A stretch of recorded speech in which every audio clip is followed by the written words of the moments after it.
국민 여러분, 조국혁신당 대표 조국입니다. 저는 오늘 제7공화국으로 진입하기 위한 10번째 헌법 개정을 촉구하기 위해 이 자리에 섰습니다. 국민 여러분과 의원님들께 우리의 미래를 향한 담대한 여정을 제안합니다. 헌법은 나라가 돌아가는 근본 원칙입니다. 국민의 삶은 이 안에서 이루어집니다. 현 세대와 미래 세대의 가치와 지향을 담고 있습니다. 그래서 대단히 중요한 규범입니다. 현행 제6공화국 헌법은 국민들께서 길고 긴 투쟁 끝에 1987년 피 맺힌 60항쟁을 통해 일궈낸 것입니다. 영화 변호인, 남영동, 1987 등을 상기해 보십시오. 그런 투쟁과 희생으로 만들어진 현행 헌법의 요체는 두 가지입니다. 독재 종식과 대통령 직선, 그리고 자유권 보장입니다. 37년 한 세대가 훌쩍 지났습니다. 다른 선진국가에서 200년에 걸쳐 벌어질 일이 그새 우리나라에서 재현되었습니다. 중진국이던 대한민국은 선진국 문턱에 서 있습니다. 국제통화기금 외환위기, 2차례의 남북 정상회담, 1차례의 대통령 탄핵, 5차례의 평화적 정권 교체가 이루어졌습니다. 정부 부재에 의한 사회적 참사가 잇따랐습니다. 국민은 이제 국가란 무엇인가? 국가의 존재 이유를 묻습니다. 권력이 군림하는 게 아니라 봉사해야 한다는 당연한 요구를 하고 있습니다. 겨우 연명할 정도가 아니라 사람답게 잘 살 수 있도록 국가가 보장해야 한다고 말씀하십니다. 이는 국가가 베푸는 시혜가 아니라 국민의 기본적 권리이어야 합니다. 이에 저는 22대 국회에 개헌특별위원회를 설치하자고 제안합니다. 개헌특위에서는 제7공화국 헌법을 논의하게 될 것입니다.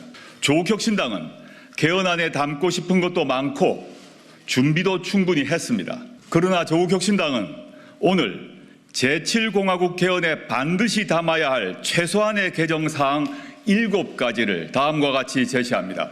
첫째, 부마민주항쟁, 5.18 민주화운동, 60 민주항쟁을 헌법 전문에 수록합니다. 현행 헌법 전문은 3.1운동으로 건립된 대한민국 임시정부의 법통과 불의에 항거한 4.19 민주이념을 계승한다고 되어 있습니다. 이에 더하여 부마, 5.18, 60 정신의 계승을 헌법에 수록하는 일은 지극히 당연한 일입니다. 이들 운동과 항쟁은 정치적으로는 물론 법률적으로도 복권되어 국민의 마음에 뿌리 내린 바 있습니다. 7공화국 헌법 전문에 유구한 역사와 전통에 빛나는 우리 대한국민은 3.1운동으로 건립된 대한민국 임시정부의 법통과 불의에 항거한 4.19 혁명, 부마민주항쟁과 5.18 민주화운동, 60 항쟁의 민주 이념을 계승하고 라고 새겨야 합니다. 두 번째, 수도는 법률로 정한다는 조항을 신설합니다. 현행 헌법에는 수도 규정이 없습니다. 그러자 서울이 대한민국 수도인 것은 관습헌법이라고 헌법재판소가 결정했습니다. 이 때문에 지방 분권과 자치 발전을 위해 수도를 이전하려는 노력이 좌절됐습니다. 현재 지방 공동화를 넘어 지방 소멸 위기론이 나오는 지경입니다. 헌법에 새 규정을 넣어 법률로 이를 정하면 수도를 온전히 이전할 수 있게 됩니다. 세 번째, 대통령 5년 단임제를 4년 중임제로 바꿉니다. 1987년 헌법이 대통령 단임제를 채택한 이유는 딱 하나입니다. 독재 정권의 장기 집권을 막기 위해서였습니다. 대한민국은 이제 평화적 정권 교체가 자연스러운 나라가 됐습니다. 국민 역량을 믿고 대통령 중임제를 채택할 시점이 됐습니다. 책임 정치를 구현하고 국정의 연속성과 일관성을 강화하기 위해 중임제로 바꿔야 합니다. 그리하여 현행 대통령의 임기는 5년으로 하며 중임할 수 없다를 대통령의 임기는 4년으로 하되 연이어 선출되는 경우만 한 번 중임할 수 있다로 바꿔야 합니다. 개헌을 위한 국민투표를 2026년 6월 3일로 예정된 지방선거 전에 할지 지방선거와 함께 실시할지는 개헌특위에서 논의하면 됩니다. 혁신당은 가능한 다음 지방선거 전에 국민투표를 실시하고 대통령 선거를 지방선거 때 함께 실시할 것을 요구합니다.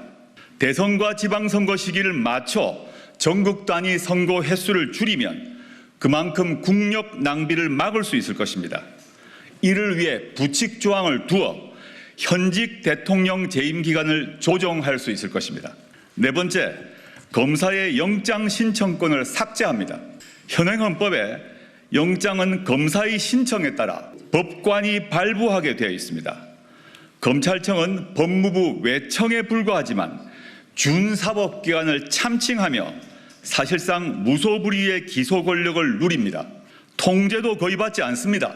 해외에서도 일부 독재국가를 빼고 이처럼 강한 권능을 가진 검찰은 없습니다.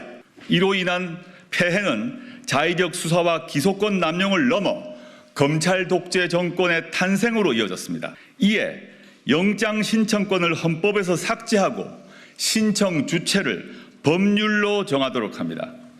현행 12조 3항과 16조의 검사의 신청에 의하여를 각각 고쳐 체포 구속이나 압수수색을 할 때는 적법한 절차에 따라 청구되고 법관이 발부한 영장을 제시하여야 한다와 사실 이에 더하여 현행 헌법 89조 16호에는 검찰총장이란 단어가 들어 있습니다.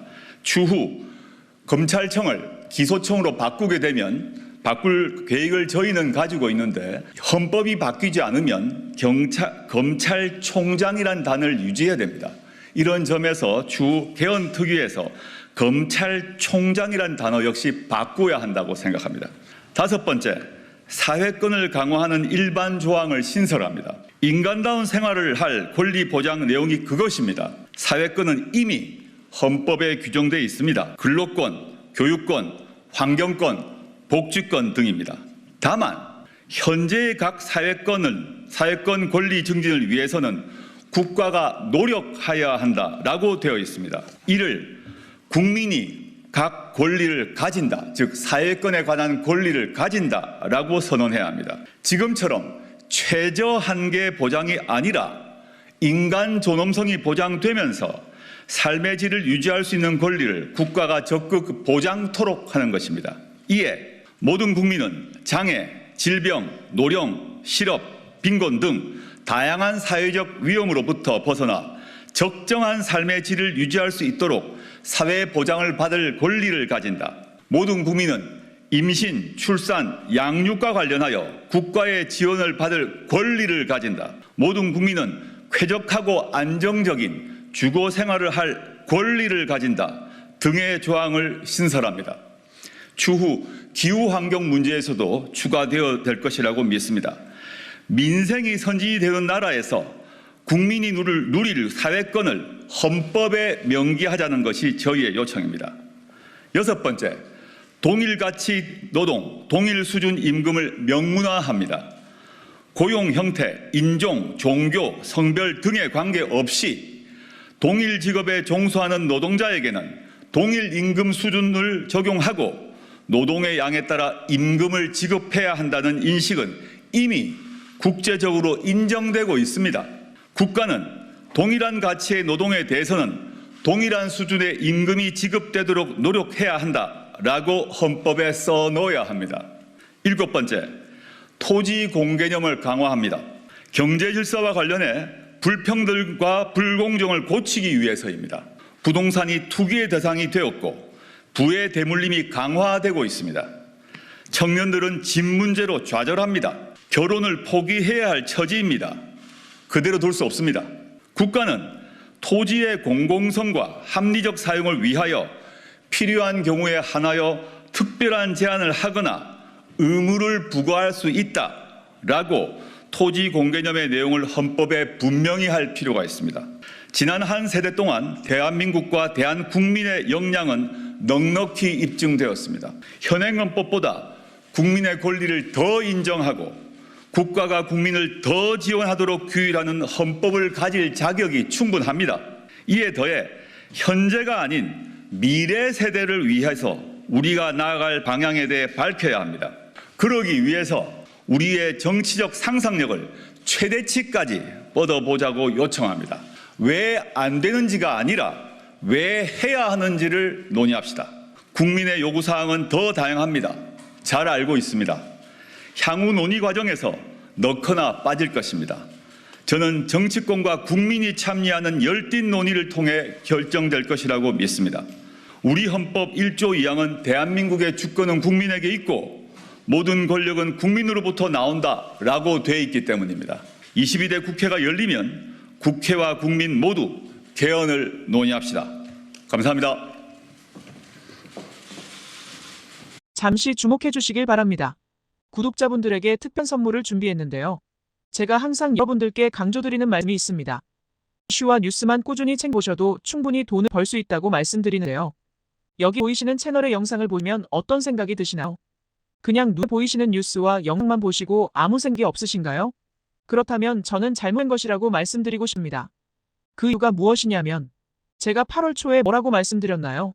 지금은 바이오에 관심을 가져야 한다라고 뉴스만 보고 넘기지 말고 투자를 직접적으로 생각해봐야 한다고 말씀드렸는데요. 이런 썸네일들과 영상을 통해서 충분히 구독자님들께도 전달이 되셨을 겁니다. 이런 바이오 이슈가 됐을 때 부자들은 어떻게 생각할까요?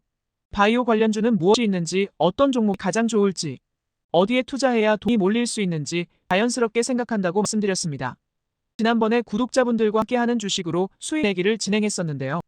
100% 무료로 진행을 했고 이 사진을 보시면 아시겠지만 구독이라는 문자 메시지를 남겨주신 모든 시청자분들께 이렇게 바이오 관련주 중에 가장 급등할 확률이 높은 딱 한 종목을 드렸습니다.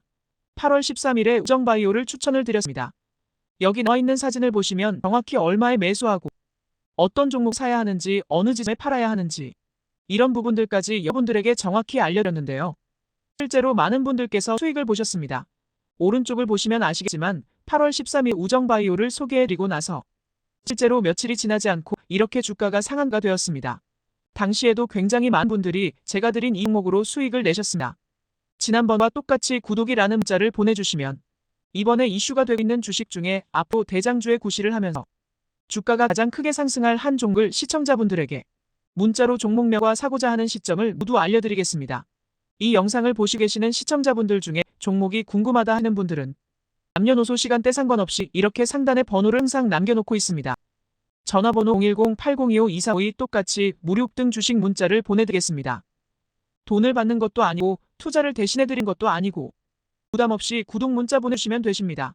수익이 나신다면 구독과 좋아요 한 번씩